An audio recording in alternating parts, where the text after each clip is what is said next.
Hello, fourth grade. This is the final piece of book the fourth, Recalled to the Light. This is chapter 50, 51, 52, and there's a little short piece at the end that's called a coda. I am reading from the Scholastic paperback printing of 2006.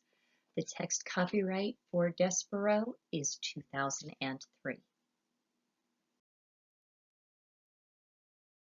Chapter 50, in which the princess says his name.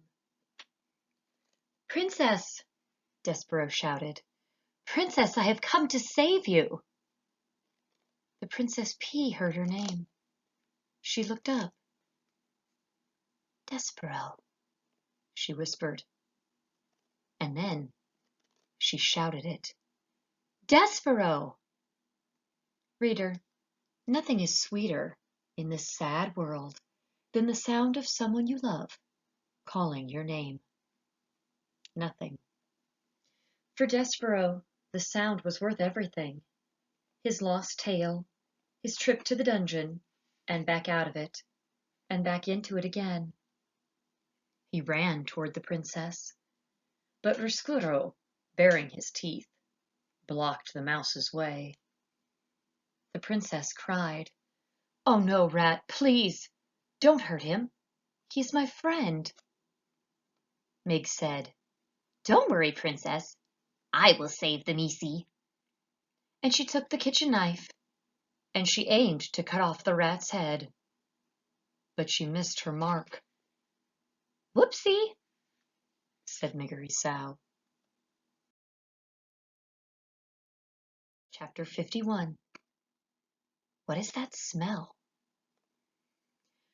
"Ow!" screamed Roscuro. He turned to look at where his tail had been, and as he did, Despero drew his needle and placed the sharp tip of it right where the rat's heart should be. "Don't move," said Despero. "I will kill you." Botticelli laughed from the sidelines. "Exactly." He slapped his tail on the floor in approval. "Absolutely delightful. A mouse is going to kill a rat. Oh, all of this is much better than I had anticipated. I love it when mice come into the dungeon." "Let me see," said the other rats, pushing and shoving. "Stand back," said Botticelli, still laughing. "Let the mouse do his work." Despero held the trembling needle against Roscuro's heart. The mouse knew that as a knight, it was his duty to protect the princess. But would killing the rat really make the darkness go away? Despero bowed his head ever so slightly, and as he did so, his whiskers brushed against the rat's nose. Roscuro sniffed. "What is that smell?" he asked. "Mousy blood," shouted one rat. "Blood and bones," shouted another. "You're smelling tears," said Botticelli. "Tears and thwarted love." "Exactly," said Roscuro. "And yet there's something else." He sniffed again, and the smell of soup crashed through his soul like a great wave, bringing with it the memory of light, the chandelier, the music, the laughter, everything, all the things that were not, would never, could never to be available to him as a rat. "Soup," moaned Roscuro, and he began to cry. "Boo!" shouted Botticelli. "Sss!" hissed the other rats.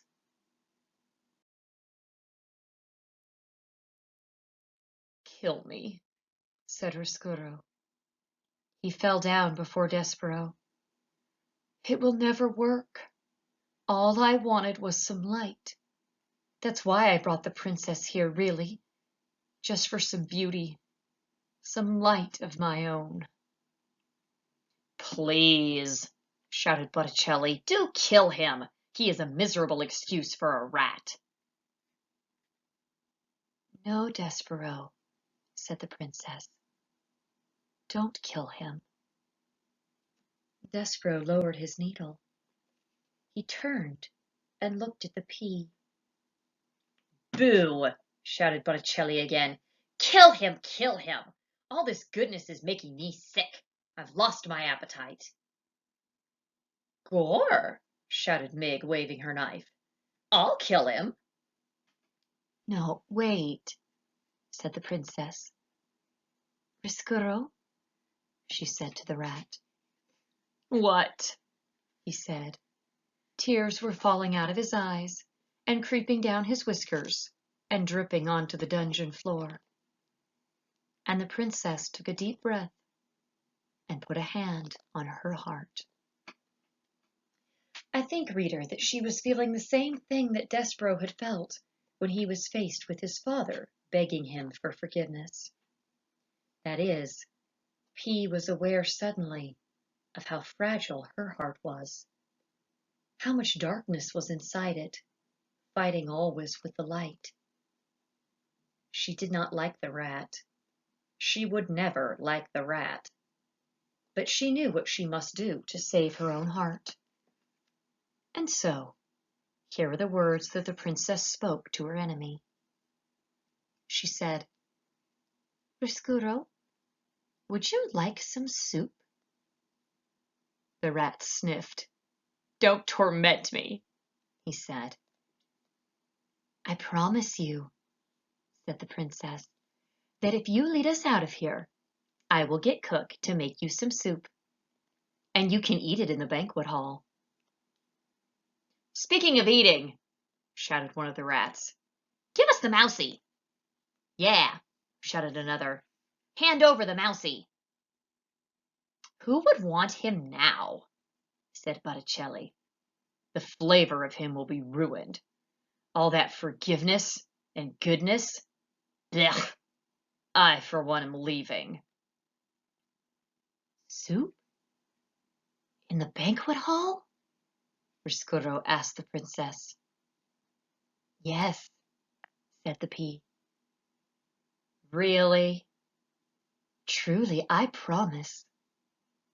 Gore, shouted Mig. Soup is illegal.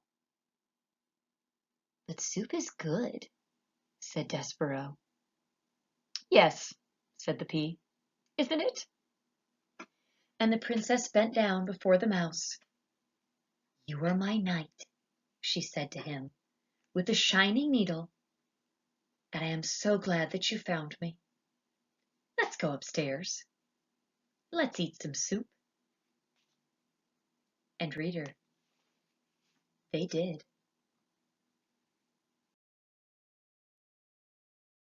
Chapter 52. Happily Ever After. But the question you want answered, I know, is did they live happily ever after? Yes and no. What of Riscuro? Did he live happily ever after?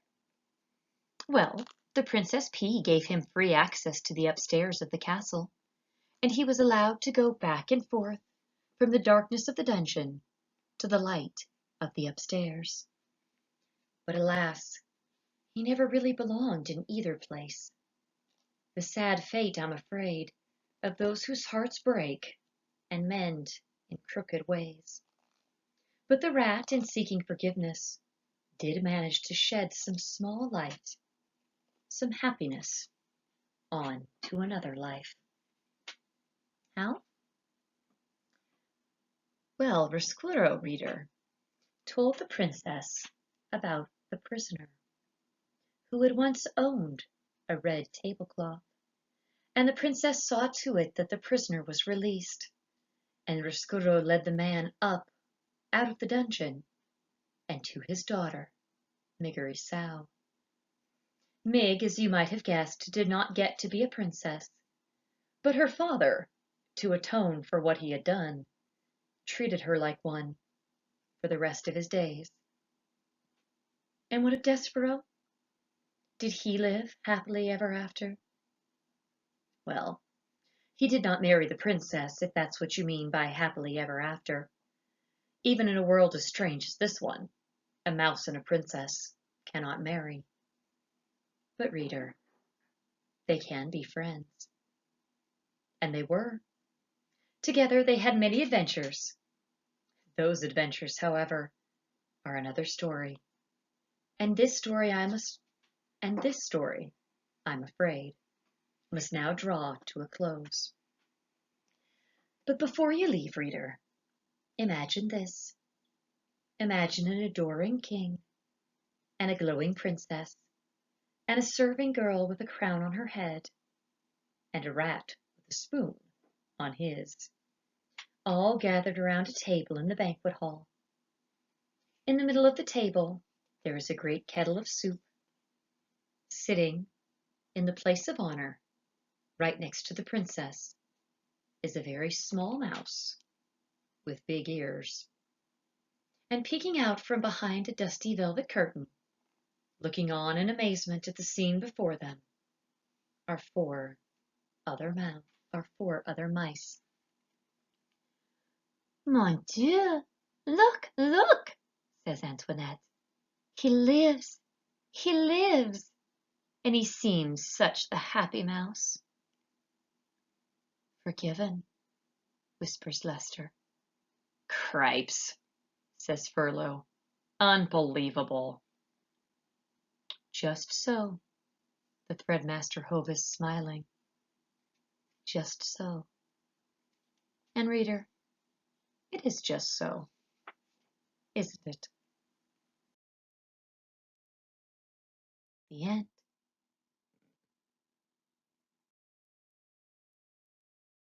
Coda. Do you remember when Despereaux was in the dungeon, cupped in Gregory the jailer's hand, whispering a story in the old man's ear? I would like it very much if you thought of me as a mouse telling you a story, this story, with the whole of my heart, whispering it in your ear in order to save myself from the darkness, and to save you from the darkness too. Stories are light, Gregory the jailer told Despereaux. Reader, I hope that you have found some light here.